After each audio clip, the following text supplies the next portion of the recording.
ইফতারের আগ মুহূর্ত বাচ্চার বাবা তো কিছু স্ট্রবেরি নিয়ে আসছে। বাচ্চারা তো সেই খুশি হয়েছে, অনেক দিন যাবত ওরা খেতে চাচ্ছিল। যাই হোক, আজকে নিয়ে আসছে। ওরা খেতে খেতে মানে ইফতারের সময় বলতেছে যে আজকে খুব ভালো লাগতেছে, অনেক দিন থেকে নাকি ওরা স্ট্রবেরি খেতে চেয়েছিল। যাই হোক, আজকে ওদের পছন্দের খাবারটা চলে আসলো, মানে ফলটা। ইফতারি খাওয়া শেষ করে তো রান্নাঘরে চলে আসলাম। কি রান্না করবো অনেকটা সময় চিন্তা ভাবনা করলাম। তো বাচ্চারা তো ছোটো মাছ খেতে চাচ্ছে না, তো ঘরে ছোটো মাছ ছাড়া আর কোনো বড় মাছ ছিল না।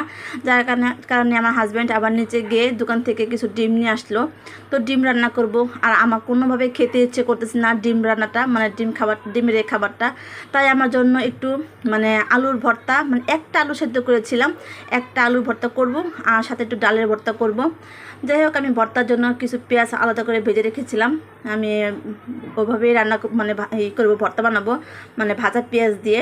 আর এর মধ্যে আমি ডিমের তরকারিটা বসিয়ে দিলাম। ইদানিং এমন অবস্থা হয়েছে না, কোনো কিছুই খেতে ইচ্ছে করে না। আর আমরা তো এটাতে কেউ খাই না, যা খাওয়া সিরিয়াতে একটু খাই, যার কারণে একটা আইটেমই রান্না করি, কারণ বাচ্চারা তেমন কিছু খেতেই চায় না।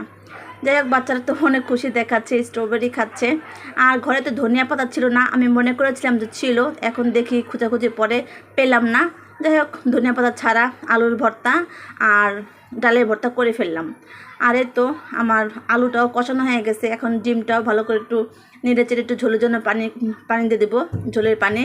তো আমার কাছে না ইদানিং কোনো কিছুই খেতে ইচ্ছে করতেছে না। আর রোজার আগে থেকেই কী যে হয়েছে কিছুই বুঝতেছি না, মানে কোনো খাবারের রুচিই নেই।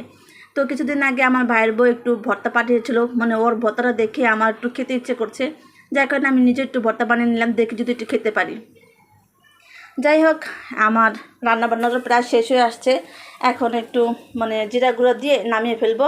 আমি বেশি কিছু করলাম না। তো আজকে ভিডিওটা আপনাদের কাছে কেমন লেগেছে অবশ্যই জানাবেন। সবাই ভালো থাকবেন। আসসালামু আলাইকুম।